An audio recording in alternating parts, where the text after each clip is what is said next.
Hey everybody, it's Rabbit. Welcome back to the channel, and today we're going to be doing something a little different. I'm going to tell you guys a little story. Now, because this is kind of different from my normal content, I'm going to rely on you guys to let me know if you like or want to see more of this, or if you don't particularly care for it and you'd rather just go back to the regularly scheduled content. In the Leviathans update, War Thunder added its very first variant of the high mobility multi-purpose wheeled vehicle, commonly called the Humvee, although in the military it's often just referred to as a truck. And researching and messing around with this vehicle did have me feeling a bit nostalgic, so I have a bit of a story for you guys. When I arrived at one of my units, as part of the normal in-processing, they asked me if I knew how to operate a Humvee, and I made my first mistake of saying yes. Of course, that's not to say that I actually had a Humvee's driver's license or had completed the Humvee driver's course. My section in the previous unit just had a few Humvees, and we did maintenance on them once a week, up to and including driving them around post just to make sure everything worked correctly. I also drove one of the Humvees to ranges or exercises, because as long as you have somebody that is licensed that is essentially riding shotgun, you can generally do that with no issues. Now, as another slightly important piece of context for this story, this is at the height of the Global War on Terror, or GWOT as it's commonly referred to, and during the GWOT era, deployments were fairly constant.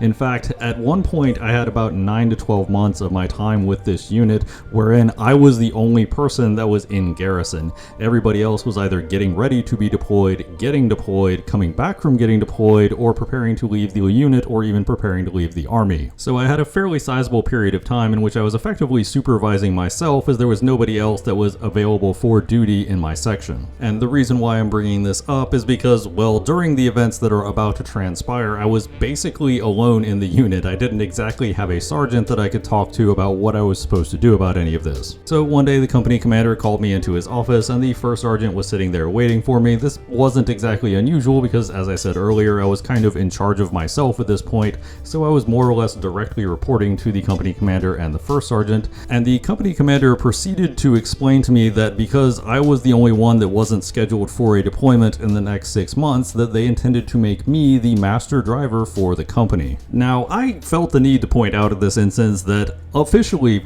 as far as the Army was concerned, I did not have any qualifications to operate a Humvee, much less be the master driver for a unit. My company commander then proceeded to inform me that all I needed to be the master driver was a memorandum signed off on by him. So at this point we get one of those classic forks in the road military style, because I have essentially two options. Number one, I could actually look into what the requirements are for a master driver and whether or not a company commander is allowed to simply waive them.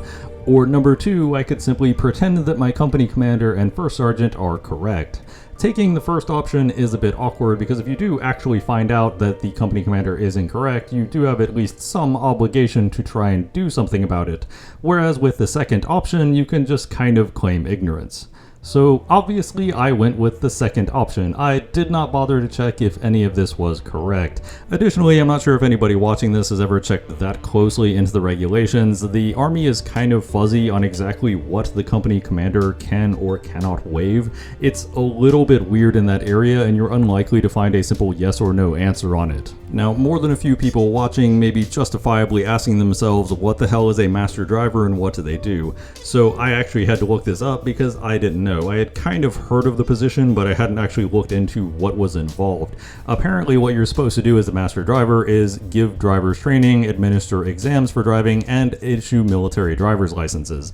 What the criteria are for issuing military driver's licenses, your guess is as good as mine. Maybe there's a test, maybe there's a practical portion, maybe it's just vibes based, or maybe it's in the master driver's course that I definitely didn't take. To be entirely fair, I could have signed myself up for the master driver's course. I was the only person in my section, so I was submitting all of the school's requests for my section, but I just kind of didn't want to, and nobody seemed all that bothered by the fact that I didn't have it, so I just kind of didn't do it. What this meant in essence was that I was officially authorized by the United States Army to administer tests to drive a vehicle that I myself had never taken a class in driving, and issue licenses to certify that people did in fact know how to operate vehicles that I myself did not have. And all of this is part of the reason why I was understandably kind of iffy on the idea that a company commander could simply waive all of those requirements, but hey, it is what it is. My first sergeant did helpfully inform me that because I was a master driver, I was authorized to wear the master driver's badge, which I had actually never heard of and didn't even know was a thing. Since I was in the process of going to the Soldier of the Month boards, going to the promotion board, and also was signed up for the NCO Academy, some extra bling on my uniform might make it look a little better, so I decided to check out what the Master Driver badge actually was. They didn't have it at the PX, so I actually had to find it online, and it's a tire. It's just a tire with the word Master underneath it. This is the most disappointing badge I have ever seen in my entire time in the military. Now, there's some fairly useless trivia that you only really find out if you're going to all these boards, and that is not every award and decoration is required to be worn on your uniform. And I decided to check, and it turns out the Master Driver badge is not required. And that's a good thing, because I sure as hell did not want to wear a tire. This isn't quite the end of the story, however, because the company commander did in fact pull me into his office again with a meeting with the first sergeant.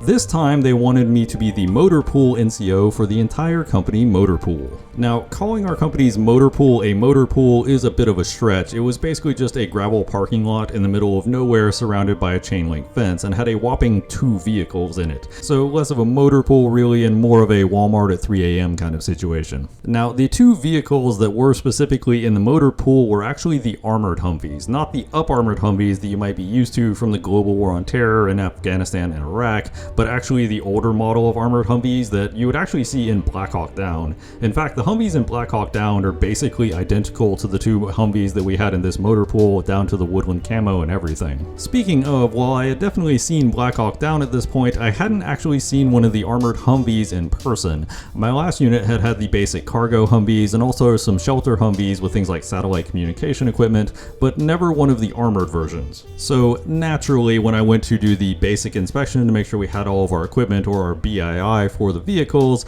I may or may not have spent a little bit more time than I really needed to making sure the top hatch and the pintle mount for the weapon worked. For completion's sake, obviously, and had nothing to do with my previous viewing of the movie Black Hawk Down. This is also where we arrive at one of the other small snafus, because as I mentioned in the beginning, I was kind of alone in the unit at this period of time, but doing a preventative maintenance checks on the vehicles requires basically driving it around post for a little bit just to shake all the rust off, and you need a second person to do that by Army regulations, and the military police, or MPs, absolutely have nothing better to do and are complete douchebags. They will definitely pull you over if they see only one person in your vehicle. I went to the various platoon sergeants and basically said, I'm doing maintenance on the Humvees, I'm also driving them around a bit. If any of your soldiers need training on them or need a basic refresher, feel free to send them my way as I'm doing the maintenance in, X afternoon. Basically the classic Army spiel of we might as well make it good training, hua, and all that crap. With that being said, the individuals that I got from the platoon sergeants were universally individuals that they did not want to be around them for an afternoon, so generally speaking, not the best of the best.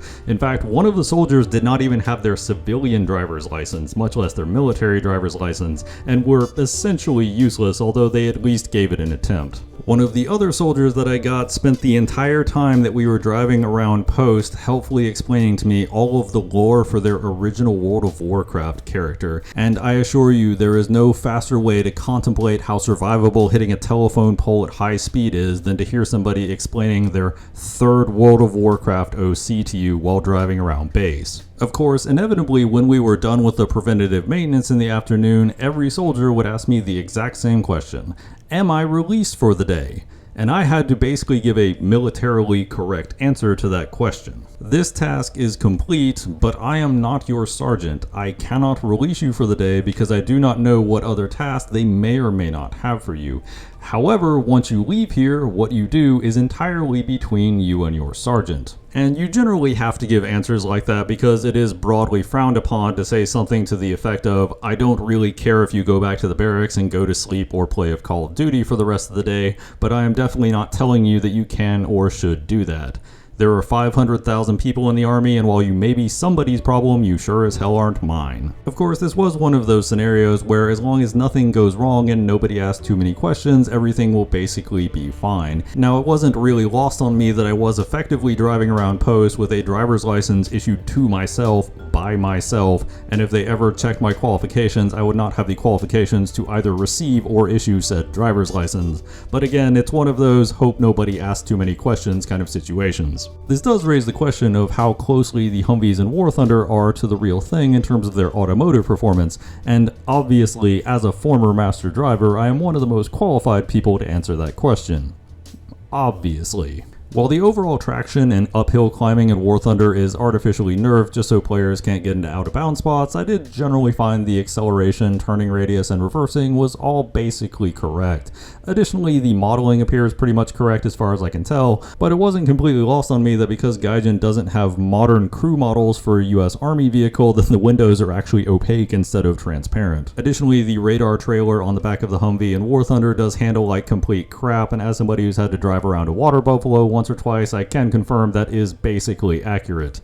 Additionally, you technically need a separate trailer certification in addition to the normal vehicle certification, although most driver's courses will just tack that on. Naturally, I did just add myself the trailer certification because in for a penny, in for a pound, right? If I'm already BSing my way through these qualifications, we might as well shoot for the stars at that point. And that concludes our video. If you like content like this, as I said at the beginning, like and subscribe always helps out the channel. Share it with anybody you think might be interested. That'll let me know if I need to look at doing any more of these in the future or if this will just be a one-time thing. Of course, I always love to hear from you guys in the comments down below, and as always, danke bitte tschüss.